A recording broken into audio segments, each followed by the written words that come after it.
There's something Carl Jung uncovered about women, something so unsettling, so brutally honest, that most men either ignore it or get destroyed by it. It's not about love.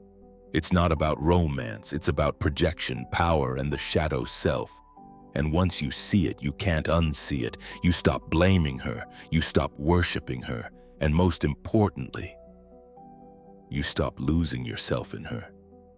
Jung didn't say women are evil. He said they are mirrors, and what you see in her, that goddess, that angel, that danger, is often a reflection of the parts of yourself you've repressed, your anima, your need, your unhealed wounds. And when you chase her without understanding yourself, you're not loving her. You're chasing your own emptiness. That's why she feels addictive. That's why she feels confusing. That's why you lose your identity in her approval. But here's the twist. Once you integrate your shadow, once you face the truth of who you are without needing her to define it, she loses that power over you. She doesn't vanish. She doesn't become less attractive. But you stop being a boy seeking a mother in disguise. You stop playing the role of the emotional servant. You become a man with presence, with boundaries, with clarity. And ironically, that's when she respects you more than ever. Now let me ask you something weird. What's one trait in a woman that both attracts and confuses you? Something that pulls you in but also makes you feel off balance? Drop it in the comments, and let's decode it together. And if this intro already hit you harder than expected, take a second to write masculine stoic mind in the comments.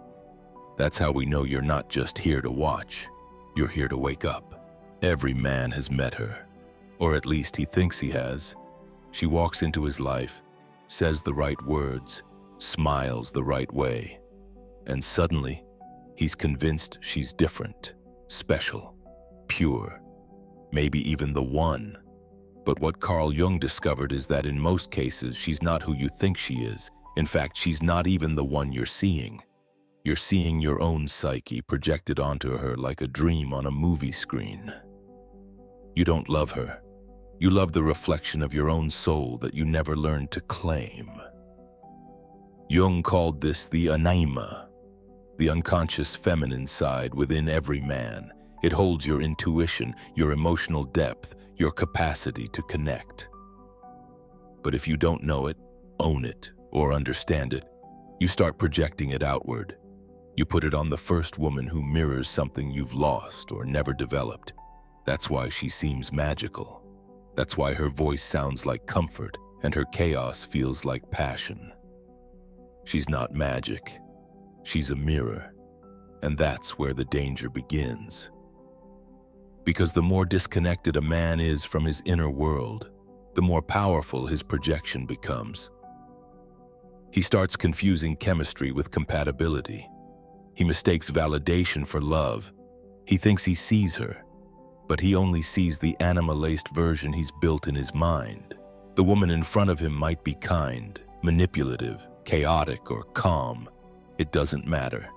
He's already written the script and she's just reading lines he gave her without knowing. Jung's insight wasn't that women deceive men. It's that men deceive themselves constantly. Because facing your own anima is uncomfortable. It requires emotional maturity. It means you can't use women to fix you, save you, or define you. And that's hard for the man who never built an inner compass. That's why the modern man falls so hard, so fast. He's not falling in love. He's falling into his own psychological blind spot. And here's the tragic irony. The more you project onto her, the less you actually see her. You don't notice her flaws, her wounds, her limitations because you're too busy worshiping the ideal. That's why when she finally acts out or leaves or exposes the side you didn't want to see, it feels like betrayal. But it's not betrayal. It's reality finally catching up to your illusion. And Jung would tell you, that illusion was always yours, not hers. The stoic man understands this. He doesn't fall for fantasies. He watches his reactions. He observes his pull towards certain types of women and asks, what part of me is she activating? Is it a need to be seen, a fear of being alone, a hunger to be mothered? The more awareness he builds around these inner triggers, the less power they have over him. He stops seeing goddesses and starts seeing human beings. So the next time you feel obsessed, intoxicated, or instantly connected, pause. Ask yourself, do I really see her, or do I only see what I've hidden in myself? Because the man who knows his anima never has to chase it in another person again. Obsession doesn't start with her. It starts with a void, a gap inside of you that you never named. Maybe it's the part that didn't get enough approval. Maybe it's the wound that never learned to trust. Or maybe it's the emotional muscle you never built because you were too busy pretending not to feel. Then she shows up, beautiful, exciting, unpredictable. And suddenly the void feels full. But here's the hard truth, you're not in love with her. You're in love with your own fantasy of being whole. This is where men get lost. You think the intensity you feel is love. It's not. It's recognition. Somewhere deep inside, you're seeing a part of yourself that you've been missing. And when she reflects it back, in her attention, in her drama, in her emotional highs and lows, you feel alive again. But that feeling isn't coming from her. It's coming from the part of you that finally gets to wake up. And because you never learned to give it to yourself, you start depending on her to keep it alive. Jung said that when you project your unconscious onto another person, they become charged with sacred energy. They become symbolic, not real. That's why it feels spiritual. That's why you say things like, she's different, or I can't explain it. You're not explaining it because it's not about her. It's about the parts of your psyche that were asleep until she arrived. She triggered them, but she doesn't own them. And that's the tragedy. Obsession turns her into a drug, a high, a ritual. You lose yourself in her approval, you crave her chaos, you wait for the text like it's oxygen. Not because she's worthy of that control, but because she has something you've refused to build within yourself. And now, you need her to reflect it back every single day, or you start to collapse. That's not love. That's emotional dependency wearing a nice cologne. A stoic man, however, sees the pattern and steps back. He asks, why do I need her attention to feel like a man? Why do I collapse when she pulls away? He doesn't blame her for the obsession. He takes responsibility for the absence of self that allowed it to grow. He realizes he didn't love her. He loved what she unlocked in him. And now that he's aware of it, he can start building that identity without her help. That shift is everything.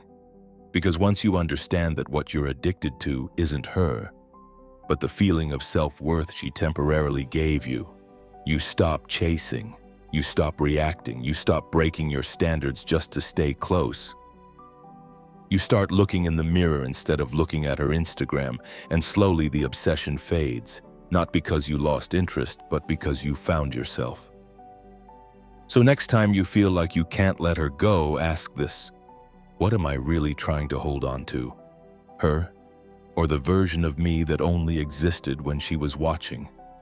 Because once you rebuild that version on your own terms, no woman can ever take it away again. She's unpredictable, emotionally intense, maybe even a little dangerous, and yet you can't stay away. Logic tells you to walk. Your friends tell you she's toxic. Your nervous system screams when she texts you at 2 a.m., but still you orbit, still you answer. Why? Because her chaos isn't the problem. It's the part of you that resonates with her chaos, the part that recognizes something buried, unprocessed, and entirely familiar.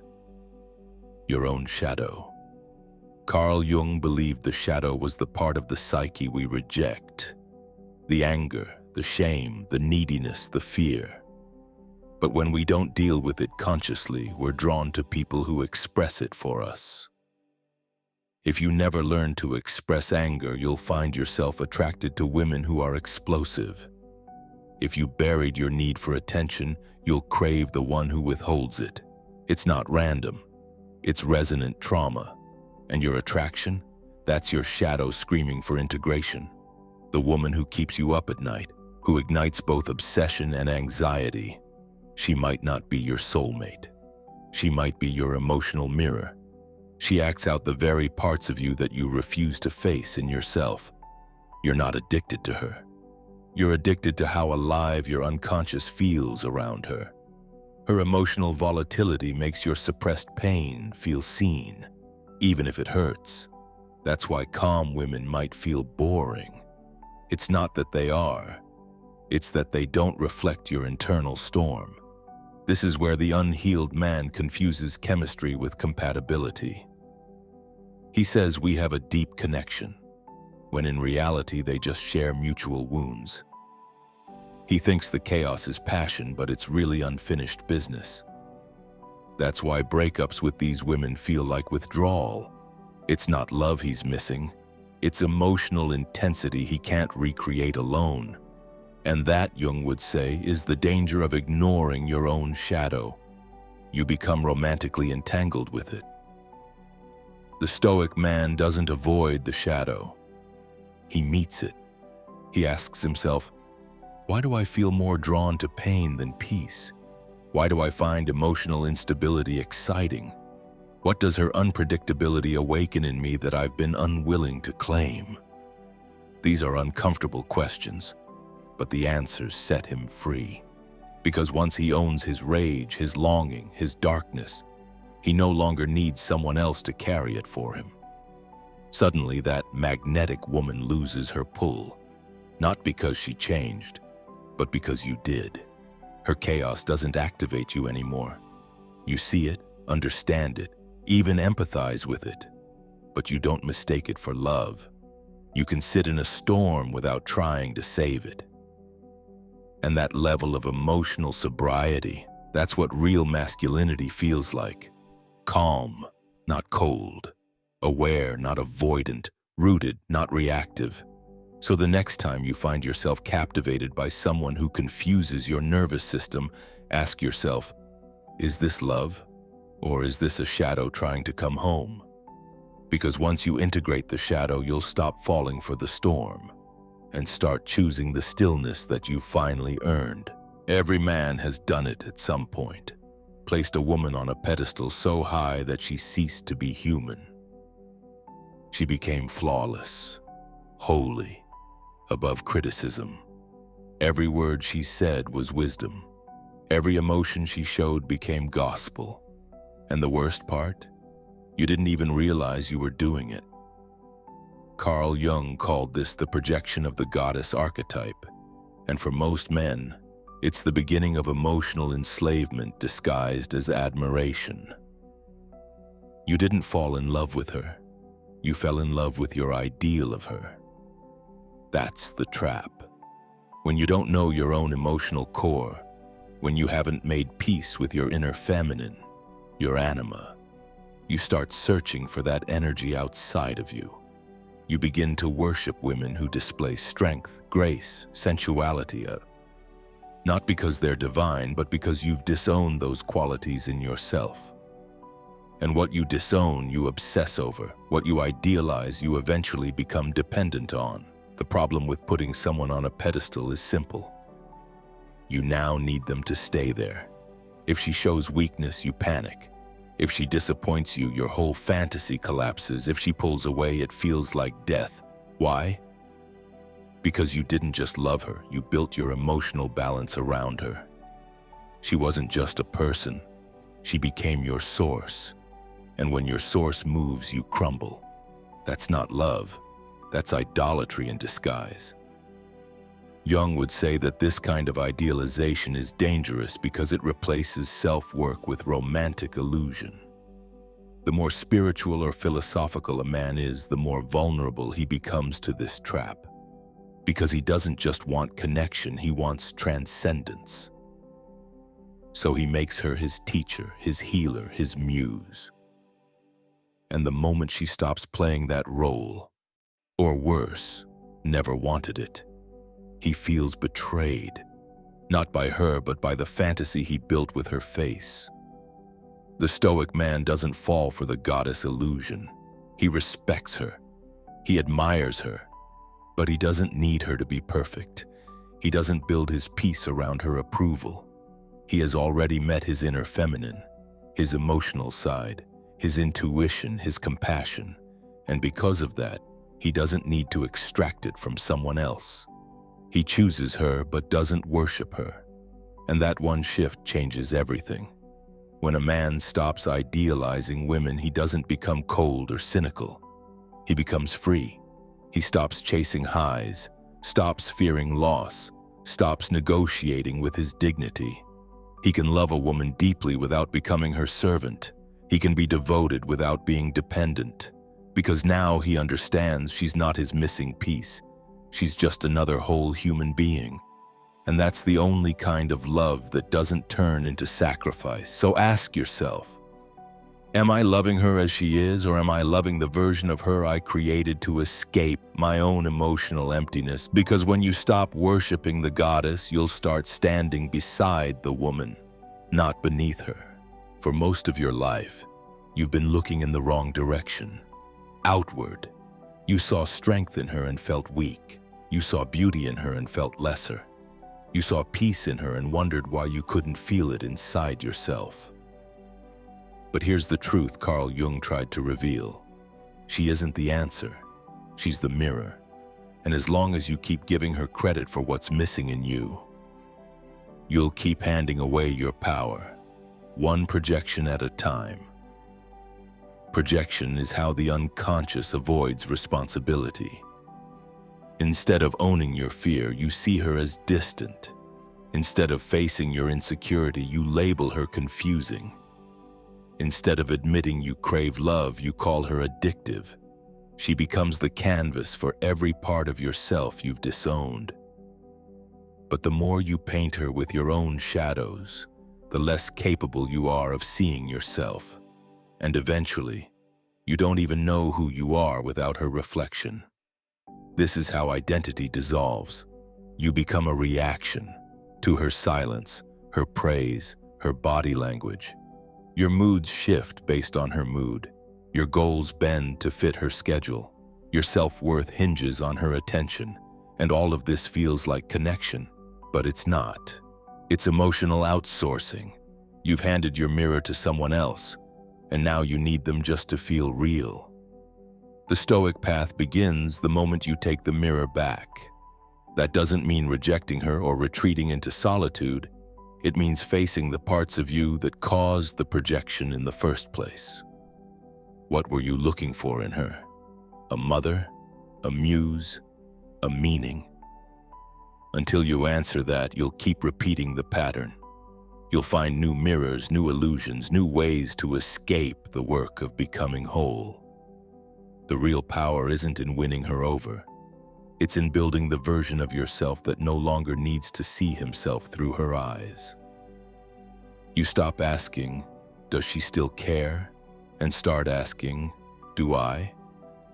You stop checking for her approval and start checking in with your purpose.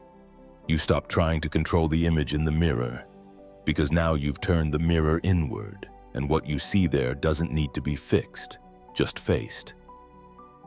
And yes, this is hard, because for years, maybe decades, the external world told you that value comes from validation, that love comes from performance, that worth is found in her gaze. But once you realize that the deepest validation must come from within, you stop chasing mirrors and start standing still, not as a reaction, not as a performance, but as a man who finally knows he doesn't need to be reflected to be real. So the next time you feel lost in a woman's attention or absence, stop and ask, what part of myself am I trying to find in her? Because the man who takes back his mirror piece by piece becomes a man no woman can define or destroy. Love is not a feeling, not in the way most people define it. It's not butterflies, not longing, not losing sleep. Those are symptoms of craving, not love. Carl Jung understood this with uncomfortable clarity. You cannot love someone else cleanly until you integrate yourself completely. Until the war inside you is settled, every relationship you enter will carry the weight of that unfinished battle. And no woman, no matter how beautiful or brilliant, can carry it for you. When a man has not faced his shadow, he projects it. When he hasn't claimed his anima, he worships it. And when he hasn't built his identity, he borrows hers. That's not love.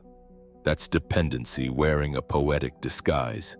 You tell yourself, I'd do anything for her, but what you really mean is, I need her to make me feel like someone. That's not connection. That's emotional outsourcing. And it always ends in collapse. But when a man has faced himself, truly, something shifts. He doesn't need to dominate or disappear. He doesn't chase or retreat. He no longer loves to fill a hole. He loves from overflow. He has looked his darkness in the face, made peace with his softness, and stood up straight inside his own presence. And now, he can meet a woman as an equal, not a savior, as a partner, not a pedestal. The integrated man doesn't lose himself in relationships. He brings himself to them fully. He sets boundaries without fear, gives without neediness, walks away without drama, not because he's cold, but because he is complete. He no longer chooses women to escape himself. He chooses women who resonate with who he already is, not who he's desperate to become. And the irony, that's the man women actually long for, not the chaser, not the poet who bleeds for attention, but the one who stands in silence, calm and grounded, unshaken by validation or withdrawal. He's not perfect, but he's real. And in a world of inflated egos and broken boys pretending to be men, that realness is magnetic. Jung didn't offer an easy path. Integration is messy. You will cry, you will get angry, you will lose people you thought you needed, but in the ashes of all that shedding, you'll find a man you recognize. Finally, one who doesn't flinch in the mirror, one who no longer begs for reflection because he's become the source. So if you ever wonder why your relationships keep breaking, why intensity feels like love, or why the one always ends in chaos, pause. And ask yourself this, have I met myself yet? Because only the man who has met himself can ever truly meet her. If this video opened something inside you, a memory, a pattern, a truth you've been avoiding, don't just scroll away, sit with it. Because awareness is the first cut, but reflection is what sharpens the blade. Carl Jung didn't hand us comfort. He handed us responsibility. And the men who accept that burden, they become dangerous, not to others, but to the illusions that once ruled them. So now I ask you directly, which part hit hardest? Was it the anima projection, the shadow chase, the truth about your emotional dependency? Drop it in the comments, not for attention, but to anchor the insight.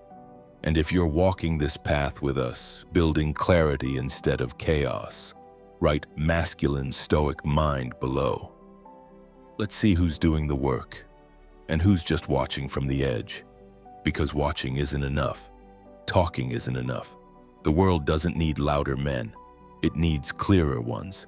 And clarity only comes when you're willing to let go of the story, the fantasy, the worship, and finally meet yourself where you are.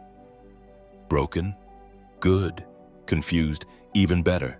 Because that's where the work begins, and that's the only place real love, not projection, not obsession, can ever be born. Until next time, remember this. You are not here to chase goddesses. You are here to become the kind of man who doesn't need to. Stay grounded, stay clear, stay whole.